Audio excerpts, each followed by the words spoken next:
From beyond the veil of the Force, infinite paths stretch before us. Choices made and unmade, destinies fulfilled and averted. Today, we explore one such path. What if Anakin succeeded in saving his mother?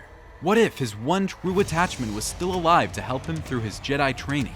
Today, we witness a galaxy where young Skywalker reached his mother in time, where love conquered fear, and where the Chosen One's destiny turned not on tragedy, but on a single moment of salvation in the Tatooine desert. This is that story. The twin sons of Tatooine burned mercilessly as Anakin's speeder bike tore across the Jundland wastes, sand whipping behind him in a furious wake. His lightsaber hummed at his side, the Force screaming warnings through every nerve ending. The visions had been coming for weeks now, his mother's voice crying out in agony, the Tusken Raiders' guttural war cries, the smell of blood on desert sand. But this time, something was different. This time, he wasn't too late. The Tusken camp appeared through the heat shimmer like a mirage made real. 22 years before the Battle of Yavin, in what should have been Anakin Skywalker's darkest hour, destiny pivoted on a single moment of desperate speed. The young Jedi burst through the camp's perimeter, his blue blade igniting with the snap hiss that sent raiders scattering. There, tied to the frame in their central tent, Shmi Skywalker still drew breath. "Mom!"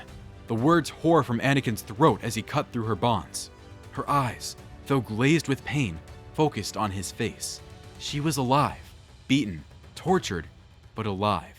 As she lifted her broken form, cradling her like the child he'd once been in her arms, Anakin felt the rage building, that terrible consuming fire that demanded vengeance.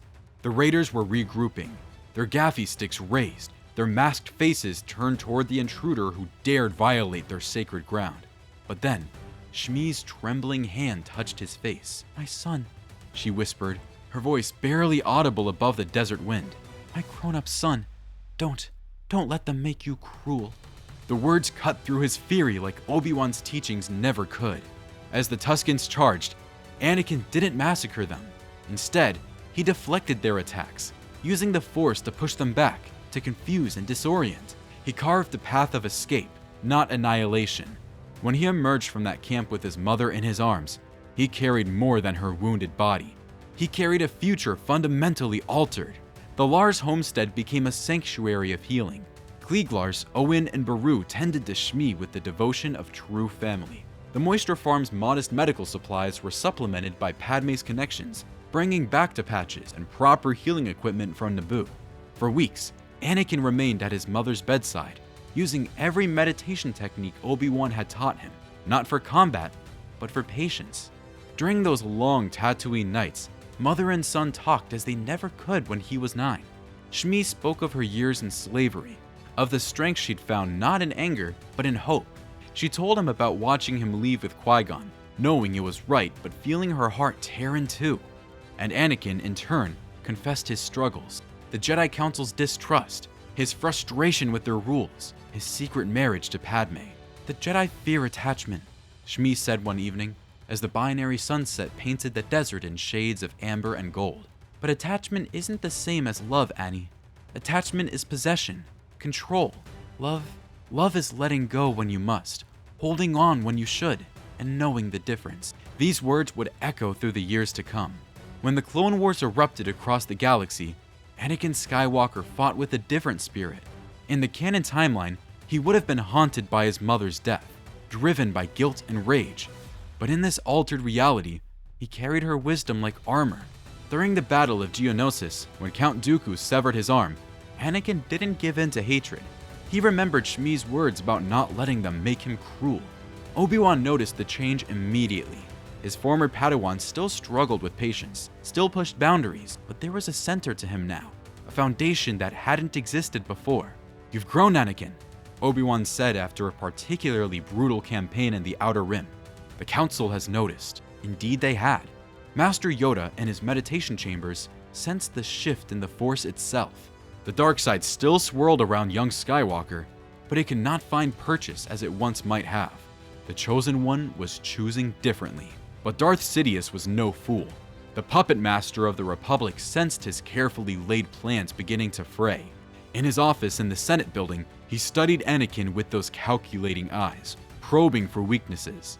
The boy's mother lived, an unexpected variable in an equation decades in the making. During their conversations about the war, Palpatine would subtly probe, "Your mother must be proud of all you've accomplished. It would be tragic if anything were to happen to her after all you've done to save her." The threat was silk-wrapped in concern, but Anakin heard it. For the first time, he began to question the Chancellor's motives. Why did Palpatine always steer their conversations toward loss and fear?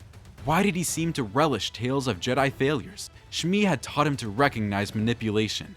She'd survived decades under the thumb of Watto and others by learning to see through false kindness. As the war dragged into its third year, Palpatine grew desperate. He orchestrated increasingly dangerous missions for Anakin, hoping trauma would drive him toward the dark side. He sent assassins after Shmi on Naboo, where she'd been hidden under the protection of Padme's family, but each attempt failed, foiled by the very notion of loyalty Anakin had built through compassion rather than fear. Then came the dreams of Padme dying in childbirth. 19 years before the Battle of Yavin, Anakin stood on a precipice familiar yet different. Palpatine spun his tale of Darth Plagueis the Wise, promising power over death itself. In the original timeline, Anakin had been desperate, unmoored, terrified of losing the only person he had left. But now, I've heard this story before, Anakin said quietly, standing in Palpatine's office as the Coruscant sun set blood red through the windows. Different words, same song. Watto used to promise my mother freedom if she just worked a little harder, pleased him a little more. But chains are chains, Chancellor, whether they're made of iron or fear. Palpatine's mask slipped for just a moment, yellow eyes flashing before turning to grandfatherly concern. "My boy, I'm only trying to help." "No," Anakin interrupted.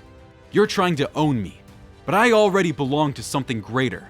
Not the Jedi Order, not the Republic, not even the Force itself. I belong to the people I love, and they to me, freely given, freely kept." The confrontation with Mace Windu played out differently when it came.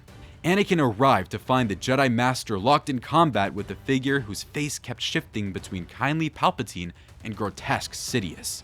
But instead of acting on instinct, instead of severing Windu's hand in a moment of panic, Anakin reached out through the Force, not to attack, but to reveal. "Look!" he shouted to Windu. "Really look at what's in front of you." The illusion shattered. The entire Senate building seemed to shudder as Darth Sidious stood exposed. His true nature laid bare not just to the Jedi, but through the security feeds to the entire Republic. The Sith Lord's carefully maintained deception crumbled in minutes rather than being revealed after years of empire. Order 66 still came. Sidious, in his rage, triggered it prematurely. But without Anakin leading the assault on the temple, without Darth Vader to serve as his enforcer, the execution was chaos rather than systematic slaughter. Jedi died, yes, but many more survived. The 501st Legion, so loyal to General Skywalker, hesitated in their programming when ordered to attack the very temple their general was defending. The Battle of the Jedi Temple became legend, but not for genocide. Instead, it was remembered as the day Anakin Skywalker stood in the temple's Great Hall, his blue lightsaber raised against his own clone troopers, protecting younglings who would grow to become the next generation of Jedi. As Rex and the 501st struggled against their inhibitor chips, Anakin didn't just fight, he reminded them who they were. "You are not your programming," he shouted over the blaster fire. "You are Rex, you are Fives, you are Echo, you are men, not machines. Fight it, fight for who you choose to be." Some broke through, not all, not even most, but enough to turn the tide. When Obi-Wan and Yoda arrived expecting to find massacre, they found resistance. The temple still stood. The Order, though bloodied and reduced, endured. And at its heart stood Anakin Skywalker, not as Darth Vader, but as something the prophecy had never quite predicted. A Jedi who brought balance not through destruction, but through the simple revolutionary act of choosing love over fear. Padme lived through childbirth. The medical droids found no mysterious loss of will, no broken heart stealing her life force. She held Luke and Leia in her arms as Anakin stood beside her, tears streaming down his scarred face. Shmi was there too, the grandmother who should never have been, cradling her grandchildren with hands that had known slavery but teaching them freedom. The Republic didn't fall into empire. It stumbled, reformed, evolved. Palpatine retreated into the unknown regions, wounded and raging, his grand plans in ruins. The Sith endured as they always had, in shadow and secret, but the light wasn't extinguished. The Jedi Order reformed, acknowledging that attachment and love weren't weaknesses to be purged, but connections to be understood and channeled.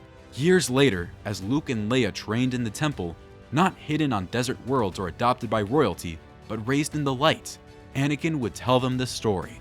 How their grandmother's survival changed everything.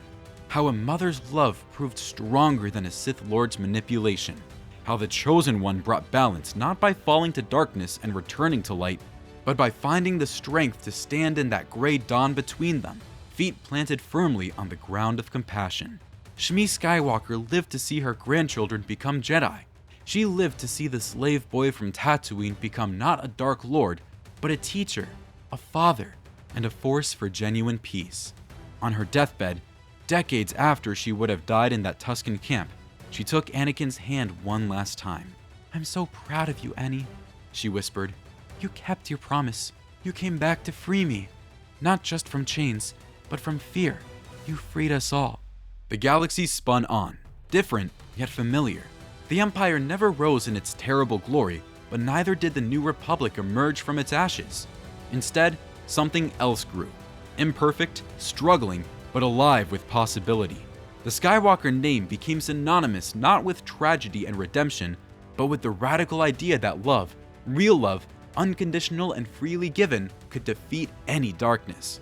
In this universe, balance wasn't achieved through prophecy fulfilled in massacre and redemption. It was found in a son's desperate ride across desert sands, arriving just minutes sooner, choosing mercy over vengeance, and discovering that the smallest acts of compassion can reshape the stars themselves. The Force works in mysterious ways. Sometimes, all it takes is saving one person to save them all. If you enjoyed this journey into an alternative Star Wars universe, where destiny takes unexpected turns and balance means something entirely different, make sure to subscribe to our channel. We explore the infinite possibilities hidden within the galaxy far, far away, asking the questions that reshape everything you thought you knew. The Force has many paths. Come discover them with us.